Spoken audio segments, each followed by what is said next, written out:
അസ്സലാമു അലൈക്കും വറഹ്മത്തുള്ളാഹി വബറകാതുഹു. വിശുദ്ധ റമളാനിൽ ഭക്ഷണം കുറച്ച്,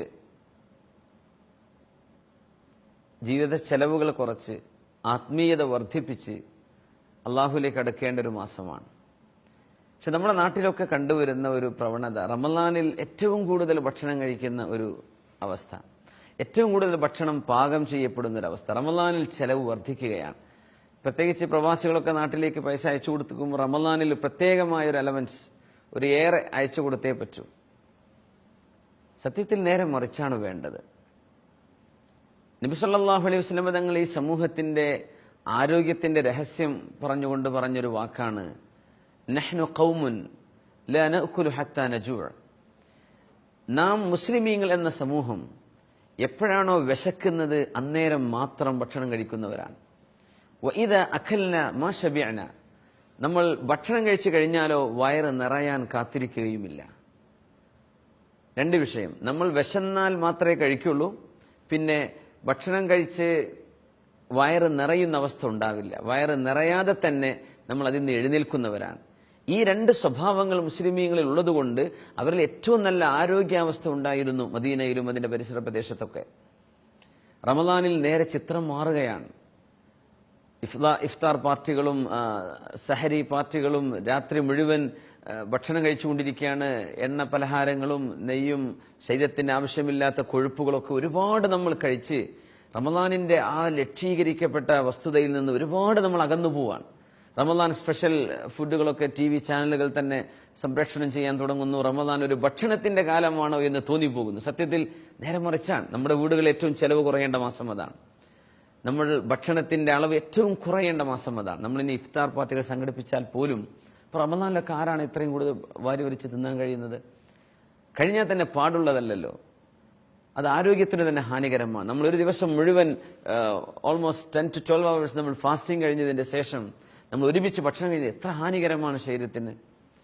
നബി തിരുമേനി സല്ലല്ലാഹു അലൈഹി വസല്ലം റമളാൻ അല്ലാത്ത സമയത്ത് തന്നെ നമ്മുടെ ഒരു ഡയറ്റ് സിസ്റ്റം പറഞ്ഞു തന്നിട്ടുണ്ട്. ഇന്ന് ഡോക്ടർമാരൊക്കെ ശരീരം നിയന്ത്രിക്കാനൊക്കെ നമുക്ക് ഡയറ്റ് കൺട്രോൾ പറയാറുണ്ട്, ഭക്ഷണം നിയന്ത്രിക്കുന്നത്. അതിൽ ഏറ്റവും മനോഹരമായ നിയന്ത്രണം പഠിപ്പിച്ചു തന്നത് മുത്തുനബി മുഹമ്മദ് മുസ്തഫ സല്ലല്ലാഹു അലൈഹി വസല്ലം തങ്ങൾ, നമ്മുടെ തിരുനബിയല്ലേ. നബി തങ്ങൾ എന്ത് പറഞ്ഞു?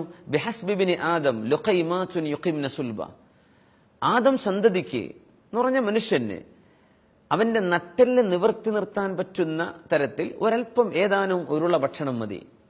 ഇൻകാന ലാ ബുദ്ദ ഫാഇലൻ, ഇനി അവന് കുറച്ച് ഭക്ഷണം അതിലും കൂടുതൽ കഴിച്ചേ പറ്റൂ എങ്കിൽ ഫസുലുസുൽ ലിതുആമിഹി വസുലുസുൽ ലിശറാബിഹി വസുലുസുൽ ലിനഫസിഹി. ഇസ്ലാമിന്റെ വൈദ്യശാസ്ത്രത്തിന്റെ അടിസ്ഥാനം ഈ ഹദീസാണെന്നാ പറയാം. ഏതാനും ഉരുള ഭക്ഷണം മതി. ഇനി അത് പോരാ എന്ന് തോന്നുന്നുണ്ടെങ്കിൽ വയറിന്റെ 1/3 ഭക്ഷണത്തിന്, 1/3 വെള്ളത്തിന്, 1/3 ശ്വാസോച്ഛ്വാസത്തിന്, വായു എയർ നമ്മൾ എംപ്റ്റി ആയിട്ട് വിടേണ്ടതാണ്.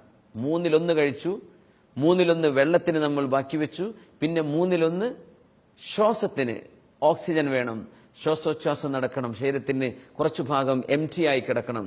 അങ്ങനെ നിങ്ങൾ ഭക്ഷണം കഴിക്കാവൂ എന്ന് 1400 വർഷങ്ങൾക്ക് മുമ്പ് നമ്മെ നിർദ്ദേശിച്ച തിരുനബി സല്ലല്ലാഹു അലൈഹി വസല്ലം. അങ്ങനെയെങ്കിൽ വിശുദ്ധ റമളാനിലെ 30 ദിവസത്തെ വ്രതാനുഷ്ഠാനം കഴിഞ്ഞ് ഒരാൾക്ക് 5 കിലോയോ 10 കിലോയൊക്കെ ശരീരം വർദ്ധിക്കുകയാണെങ്കിൽ സത്യത്തിൽ റമളാനിൽ നിന്ന് രക്ഷീകരിക്കപ്പെട്ട അതിൽ നിന്ന് ഒരുപാട് നമ്മൾ അകന്നുപോയി. സ്ത്രീകൾ ഒരുപാട് ഭക്ഷണം പാകം ചെയ്യുന്നുണ്ട്. മുഴുവൻ സമയവും ഭക്ഷണത്തിലാണ് നഷ്ടപ്പെടുന്നത്. അവർക്ക് നോമ്പിന്റെ സമയത്ത് ഖുർആൻ ഓതാൻ സമയമല്ല, അവർക്ക് നല്ല കാര്യങ്ങൾ പഠിക്കാൻ സമയമല്ല, ഒരൽപ്പം ദിക്ർ ചൊല്ലാൻ സമയമല്ല. എന്ത്? അടുക്കളയിൽ ബിസിയാണ്. അതുകൊണ്ട് പുരുഷന്മാർ, വീട്ടിലെ കാരണവന്മാർ, സ്ത്രീകൾക്ക് മിനിമം ജോലി കൊടുക്കേണ്ട സമയമാണത്. ഭക്ഷണം മിനിമം മതി, വളരെ കുറച്ച് ഭക്ഷണം അതൊന്ന് ഒതുക്കി നിർത്താം. ഒരുപാട് മാംസ ആഹാരങ്ങൾ, ഉമർ റളിയല്ലാഹു അൻഹു പറയുമായിരുന്നു, മാംസത്തിന് ലഹരിയുണ്ടെന്നാണ്. മദ്യത്തിന് ലഹരിയുള്ള പോലെ മാംസത്തിന് ഒരു തരം ലഹരിയുണ്ട്, അത് മുസ്ലിമിന് പിടികൂടാൻ പാടില്ല. നമ്മൾ ഒരുപാട് മാംസം കഴിക്കുന്ന അവസ്ഥ ഉണ്ടാവരുത്. അപ്പോൾ കേരളത്തിന്റെ വിവിധ ഭാഗങ്ങളിൽ മുസ്ലിമീങ്ങൾ പ്രത്യേകിച്ച് തിങ്ങി താമസിക്കുന്ന മേഖലകളിലൊക്കെ ഒരുപാട് ഭക്ഷണത്തിന്റെ വില വർദ്ധിക്കുന്നുണ്ട്, ചെലവ് വർദ്ധിക്കുന്നുണ്ട്, ഒരുപാട് പൈസ വേസ്റ്റ് ആവുന്നുണ്ട്. ഭക്ഷണം ഒരുപാട് വിളമ്പിക്കൂട്ടുകയാണ് പെണ്ണുങ്ങൾ. ഇത് കഴിക്കാൻ പറ്റുമോ? പുരുഷന്മാർ അത് വേണം ഇത് വേണം എന്നൊക്കെ പറഞ്ഞ് അവരെ കൊണ്ട് ഉണ്ടാക്കിപ്പിക്കുന്നതും കാണാം. പക്ഷെ അത് ചെയ്തുകൂടാ. ഈ റമളാനിലെങ്കിലും നമ്മൾ ഭക്ഷണം ഒന്ന് മിനിമൈസ് ചെയ്യുക.